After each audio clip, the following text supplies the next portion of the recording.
Quando eu descobri que aquelas alucinações que eu tinha era mediúnico, eu senti um misto de, como eu poderia dizer, alívio e dor, né? Alívio porque eu sabia que eu não era esquizofrênica, e a primeira desconfiança era que eu teria esquizofrenia, porque eu via vozes, eu ouvia o tempo inteiro pessoas falando comigo, né? Eu via coisas se mexer, mas ao mesmo tempo foi dor, porque eu não queria ser médium, né? E aí é esse o conflito, né?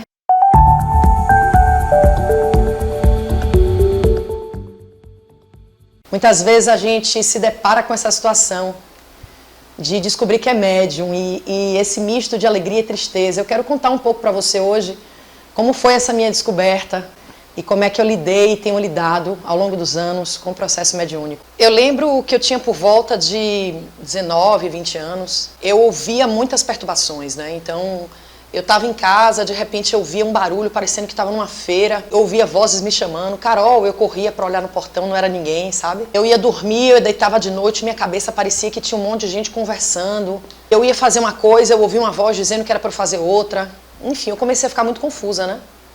E aí eu fui no psicólogo. Naquela época eu não entendia bem a diferença, né, de psicologia e psiquiatria. Procurei uma psicóloga para poder entender um pouco o que estava se passando comigo. E quando eu conversei com a psicóloga, que eu narrei as cenas, né, que eu confesso que eu nem lembro tantos detalhes mais, mas eu lembro que eu tive vários momentos assim, várias coisas de bastante conflito, né, porque eu ia fazer uma coisa, tinha uma voz na minha cabeça que dizia para eu fazer outra. Sabe, eu estava toda pronta para sair com a roupa, dizia, não, tira essa roupa, bota outra, sabe? E eu ficava sempre em busca dessa guerra interna com essa voz que falava comigo que eu não sabia quem era. E eu achava que eu estava ficando louca, né? Enfim, e aí eu me lembro bem que Graça, que foi minha psicóloga naquele momento, ela disse assim para mim, se eu te convidar para você ir num lugar, você vai? E eu perguntei para ela assim, mas vai resolver meu problema? E ela disse, vai.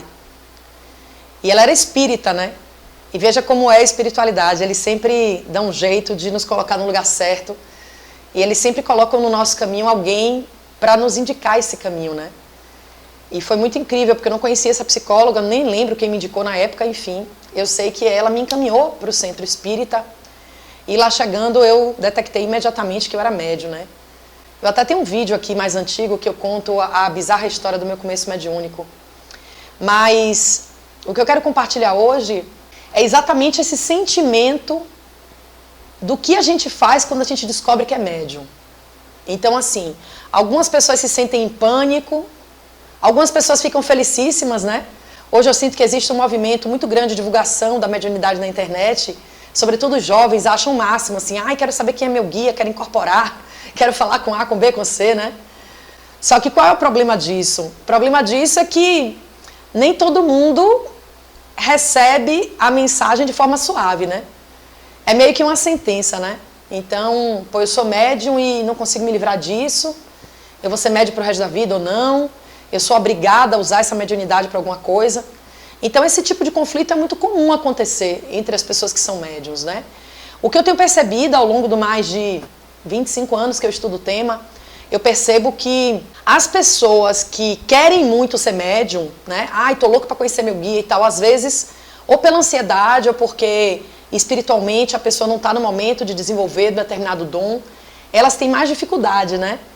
E eu já entrevistei, assim, ao longo desses 25 anos, dezenas de pessoas, se não centenas, de dizer assim, eu não quero ser médium, eu não gosto de ser médium, porque a mediunidade traz problema para mim, né? Então, assim, eu acho que mediunidade é um misto de amor e dor.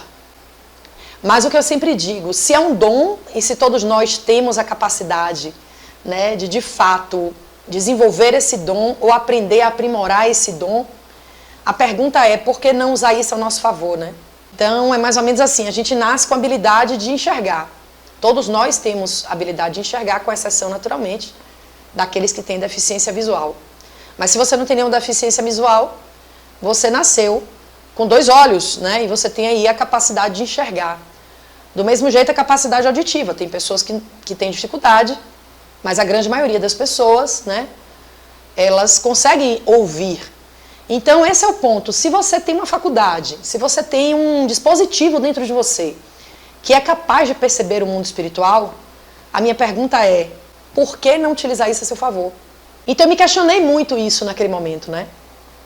Eu queria muito me livrar, mas ao mesmo tempo eu recebia sonhos premonitórios, me alertava de coisas que iam acontecer, né? Várias vezes, assim, eu estava, por exemplo, em situações de perigo.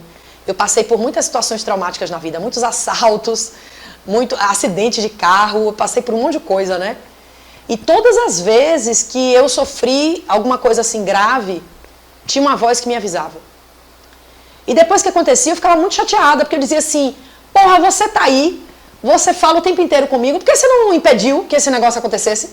Né? Quando eu sofri um acidente de carro, por exemplo, que eu posso um dia aqui só contar sobre isso, porque foi muito incrível, né? Então, você me avisou, então por que você não impediu, né? Então aquilo me dá uma raiva dentro de mim. Mas depois eu fui entendendo que se Deus me deu habilidades, eu preciso aprender a usar isso, né? Ao meu favor. E é por isso que eu decidi investigar, eu decidi estudar tudo que fosse possível para eu compreender. Eu pensei, se isso é um mecanismo dentro de mim, tem um botão de liga e desliga, eu vou estudar tudo possível para poder ligar e desligar esse motor, né? Depois eu entendi que a gente não desliga exatamente como a gente quer, mas às vezes a gente pode canalizar essa energia de uma outra forma. E o fato é que a gente se pergunta se mediunidade é bênção ou provação. Para alguns é bênção, para outros é provação. Mas, sem dúvida alguma, é uma ferramenta de Deus que está a nosso favor, né? A favor de cada um de nós. Independente se você é médium ostensivo ou não, independente se você crê ou não, você não precisa acreditar nas coisas que você enxerga, mas o seu olho te mostra que elas existem. Do mesmo jeito, você pode não gostar das coisas que você ouve, mas você está ouvindo. Você está ouvindo a minha voz agora. Então, esse é o ponto. Pode ser que a mediunidade não te agrade em algum aspecto, mas ela está aí para ser usada. E é por isso que eu dediquei a minha vida a estudar o fenômeno. E como eu tive muitos problemas com isso, eu dediquei a minha vida e dedico a minha vida diariamente a ajudar pessoas verdadeiramente a lidar com esse dom. É um dom divino, é um dom gratuito que Deus disponibiliza para nós, para que a gente tenha sintonia com o universo, para que a gente possa compreender as dificuldades que a gente está passando, para que a gente possa ser alertado de problemas futuros, para que a gente possa nos preparar para situações que a gente vai encarar com muita dificuldade na vida, ou para que a gente possa se tornar um ser humano melhor. De tantas e tantas utilidades que a mediunidade tem, eu acho que o que é mais significativo na minha vida, realmente, esse intercâmbio com o mundo espiritual, né? É você não se sentir só, você entender que o tempo inteiro os mentores estão ali, os guias estão ali, né? Que você é amparado pela espiritualidade e que esse mundo aqui, na verdade, é um jogo de aprendizados. Então, se a gente tem um professor ao nosso lado o tempo inteiro, que são os nossos mentores capazes de nos orientar sobre as nossas falibilidades, né? Sobre os nossos equívocos, sobre os nossos defeitos, se a gente pode se aprimorar tendo verdadeiramente uma mentoria espiritual ao nosso lado, por que não utilizar isso? E essa verdadeira mentoria espiritual, ela é dada pelos nossos guias, pelos nossos mentores. Então, se você tiver interesse em saber mais sobre isso, eu te convido fortemente a investigar os seus dons mediúnicos. Eu tenho uma formação e acontece todos os anos de março a dezembro, né? 100% gratuita, são 80 horas de formação, 60 online e 20 presenciais aqui no ABC Paulista, na cidade de São Caetano do Sul, onde a gente está sempre compartilhando experiências e, sobretudo, aprendendo a lidar com esses dons. Então, entra no site tribudeluz.com.br, tem sempre o link aqui embaixo do vídeo, se esse assunto te interessar, para você estar mais conectado, tá certo? Espero que a mediunidade possa te ajudar a você estar cada vez mais forte, usando os dons que Deus te deu para você ser um ser humano melhor e para você usar suas potencialidades. Um forte abraço.